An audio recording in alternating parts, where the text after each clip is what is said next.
Scientist हमारे सामने है। करौली धाम आने का क्या रीज़न था? देखिए, मैं यदि सच कहूँ तो मुझे अपने जीवन में सत्य की तलाश थी कि जीवन का सत्य कहाँ है। और दूसरा मुझे ये भी तलाश थी कि बहुत सालों से मेरे को ब्रेन को लेकर एक फीलिंग होती थी। मतलब मुझे ये लगता था कि भगवान ने हमें एक जन्म दिया है, एक मानव का जन्म दिया है। लेकिन हम किसी भी बीमारी को देखें, यदि किसी को एक सिर दर्द है, तो वो भी तकलीफ में है। लेकिन जो भी इंसान मेंटली डिस्टर्ब होता था, या मैं सड़क पे कभी भी बहुत से ऐसे कोई इंसिडेंट्स देखती थी कि जिसका अपने होश में नहीं है, तो मुझे लगता था कि वो लोग उसको भगा देते हैं। तो मेरे मन में बहुत एक दया, मतलब एक वो आता था कि भगवान, मैं कुछ दुनिया में ऐसा करके जाऊँ कि मेरा जीवन किसी एक आम आदमी के काम आए।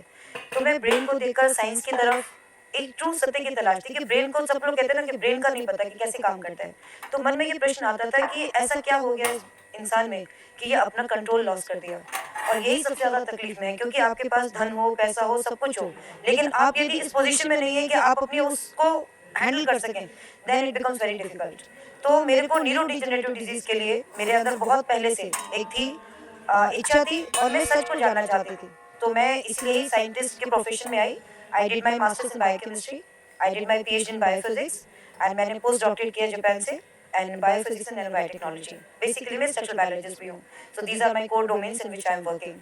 And currently, मतलब I have recently completed my DSc Young Scientist project, and another research project has been funded from Department of Biotechnology. I have my independent research lab, and I am supervising the PhD students. इतनी सारी डिग्रियां, सब चीज़, फिर भी एक question आता है, करौली धाम ही क्यों? हाँ, करौली धाम में क्यों आई? देखिए, क्या होता है कि ये दुनिया में कहीं ना कहीं मुझे ऐसा फील होता है कि हम सब एक ड्रामा कर रहे हैं, है ना? भगवान के इस रंगमंच पे हम ड्रामा कर रहे हैं। तो इस दुनिया में कोई बीमार पड़ता है, कोई हील करता है, कोई ट्रीट करता है, कोई कॉज ढूंढता है। तो हर इंसान अपने अपने तरीके से एक चीज की तरफ जाता है। तो कहीं ना कहीं मेरी भी परिस्थितियां रही, और यदि ये परिस्थितियां ना होती तो मुझे उस दर्द का एहसास नहीं होता। क्योंकि मैंने जब अपना एजुकेशन लाइफ शुरू की, तो जिस कारण से या जिस आत्मा के निमित्त में आज यहाँ आई हूँ, वो एक तरह से मेरा ही ब्रदर है। And he was so intelligent कि मतलब ओरली मैथ सॉल्व करता था। ही ऑलवेज सिक्योर द डिस्टिंक्शन, है ना? ऑल इंडिया लेवल में एमसी उसने किया, तो 100 में से 92 मार्क्स आए उसके, and we were very happy. लेकिन जस्ट बिफोर द इवेंट, जैसे कंपनीज आने वाली थी प्लेसमेंट के लिए, हिज बिहेवियर हैज चेंज। तो आई वाज थिंकिंग कि like he is suffering from depression और सम काइंड ऑफ थिंग। और ये होते होते I think this is my entire struggle of 25 years. बचपन से ही भगवान को ही मैंने माता पिता माना, और मैंने हमेशा अपने जीवन का एंटायर स्ट्रगल उन्हीं को याद में रखकर ही किया। तो मैं ऐसा महसूस करती हूँ कि मेरा जीवन प्रकाशित होता चला गया। मतलब हम दोनों के पास सेम सिचुएशन थी, वो उसमें धंसता चला गया, मैं उभरती चली गई। मैं कॉज को ढूंढती रही, और वो मेरे लिए, क्योंकि बहुत मुश्किल था। जैसे मैं जापान ही जा रही थी, मतलब all the time I am deeply attached with the family. लेकिन एक बाहर के देश में जाके काम करना कोई बड़ी बात नहीं होगी, लेकिन मेरी जो परिस्थिति थी वो बहुत डिफिकल्ट था, तो इस तरह से कि दर्द क्या होता है उसका मैंने रियल अनुभव किया। और अपना बेस्ट से बेस्ट परफॉर्म करने के बाद भी मुझे एकदम ऐसा होने लगा था कि मैं ईश्वर को ही पुकार रही थी कि आप कहाँ हो, मुझे सिर्फ अब कहीं नहीं जाना, मेरे को सिर्फ आप ही चाहिए, आप ही चाहिए, आप ही चाहिए। और जब तक आप नहीं आओगे तब तक मैं नहीं मानूंगी। तो all of a sudden I got the link from in YouTube. Holi का टाइम था, लास्ट वीक मार्च में, और इससे पहले मैं नीम करौली बाबा से जुड़ी। मुझे याद है कि भैया के ही एक सर थे जो उसको ट्यूशन पढ़ाते थे, एंड मैं वृंदावन जाया करती थी।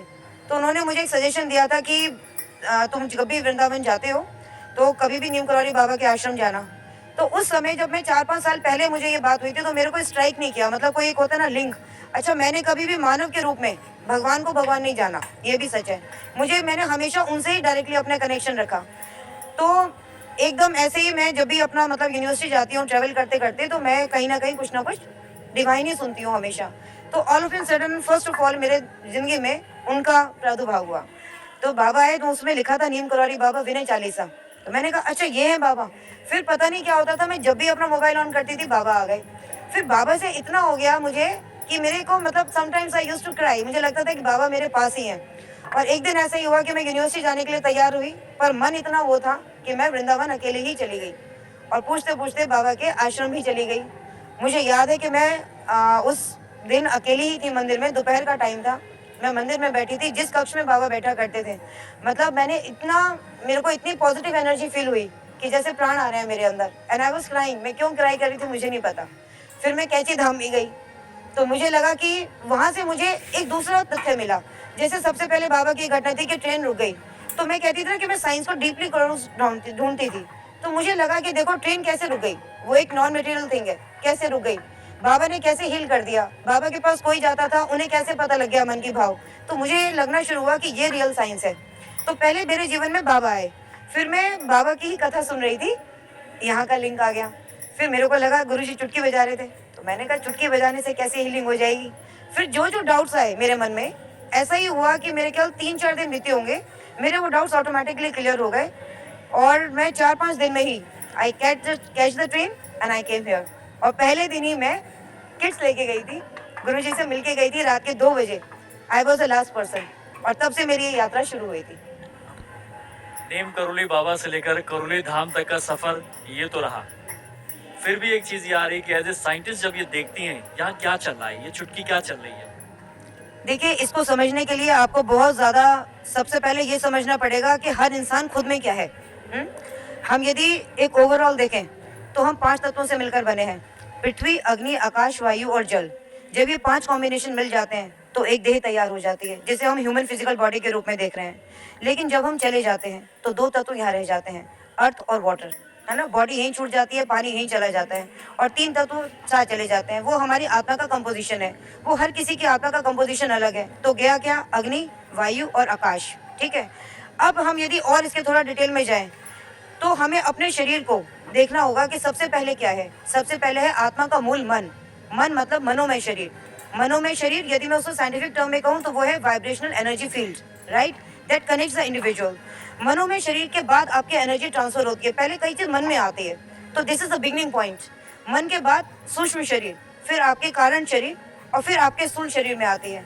आज साइंटिस्ट को कोई भी इन्वेंशन के थ्रू भी रिजल्ट्स नहीं मिल रहे because they are seeing the physical body. ठीक है। पर यहाँ जो हो रहा है, यहाँ मूल का मतलब ट्रीटमेंट हो रहा है। तो यदि आप मन को हील कर लोगे देन ऑटोमेटिकली फिर सूक्ष्म शरीर, जिसको हम सबटल बॉडी बोलते हैं, कारण शरीर जिसको मॉडर्न साइंस में डीएनए कहते हैं, और फिजिकल बॉडी को हम सभी जानते हैं जिसे हम स्थूल शरीर कहते हैं, तब आप उसका ओरिजिन समझ पाएंगे। जापान का जिक्र किया था, जापान क्यों गई थी आप? मैं पोस्ट डॉक्टरेट के लिए गई थी, हायर स्टडीज के लिए। और मैंने जैसे कि कहा कि मैं मतलब जब टीचिंग कर रही थी तो मुझे टीचिंग करनी थी because I have to take care. मैं इतनी पोजीशन में नहीं थी मैं घर से ज़्यादा दूर जा सकूं। लेकिन 2 साल मैंने वहाँ काम किया तो मुझे लगा कि मतलब साइंस मेरे सोल में ही थी। मतलब मुझे था कि मैं कुछ ना कुछ करके जाऊँ साइंस की फील्ड में, ऐसा कि जिससे एक मेरा जीवन एक आम इंसान के काम आ सके, एक ऐसे इंसान के काम जो बहुत से ज़्यादा गरीब भी क्यों ना हो। मतलब जब करोली धाम की बात करते हैं तो यहाँ पर क्या चल रहा है? साइंस है, मैथ है, क्या है? फिजिकल वर्ल्ड की बात करी जाए, स्पिरिचुअल वर्ल्ड की बात करी जाए, यहाँ ट्रीटमेंट्स की बात करी जाए, उसको कैसे नजरिए से देखते हो आप? देखिए, ये बहुत ही डीप वैदिक साइंस है। ये हमारे वैदिक शास्त्रों में भी होती थी। हम यदि इस धाम की मैं बात करूं, इस धाम में क्या है, ये एक वाक सिद्ध दरबार है। ठीक है। तो सबसे पहले हमें ये जानना होगा कि वाक सिद्धि क्या है। यदि मैं बहुत ही ओवरऑल कहूं तो वाक सिद्धि इज रिलेटेड विद अवर विशुद्धि चक्र। और यदि आप विशुद्धि चक्र को देखेंगे तो विशुद्धि चक्र इज अ सेंटर ऑफ महाशिव शक्ति। यदि आप इस धाम को भी देखोगे तो ये भी महाशिव शक्ति धाम है। ठीक है। और ये क्या है, ये डायरेक्टली कनेक्टेड है हमारे आकाश तत्व से। तो जो भी और स्पिरिचुअल साइंस हमें ये भी बताती है कि संकल्प से सृष्टि बनी है हमारी ये पूरी दुनिया। हम सतयुग से द्वापर, त्रेता, कलयुग में आ गए तो हम ये बोलते बोलते ही आ गए। हम रैंडमली कुछ भी बोलते हैं, किसी के साथ कैसी बातें करते हैं। वी डोंट नो कि whatever the vibrations we are creating that will come back to us only, है ना। And this is a very good example. जैसे एक्सपेरिमेंट्स किए गए, whenever you are giving the positive vibrations to the water, आप कहते हैं love from the heart, है ना, उसका क्रिस्टल स्ट्रक्चर बदल जाता है। That is a science because you are giving the vibrations to the water, water is absorbing, you can see in the dark field microscope. So similarly, this is an evidence कि तो whatever you are speaking to the surrounding, it will come back to you. लेकिन वो कहाँ आएगा? आकाश तत्व में। और आकाश तत्व ही आपका डीएनए बनाता है। तो यहाँ जो ट्रीटमेंट हो रहा है वो डीएनए का ट्रीटमेंट हो रहा है। आपका कोई सवाल हो जो आप गुरुजी से जानना चाहते हैं या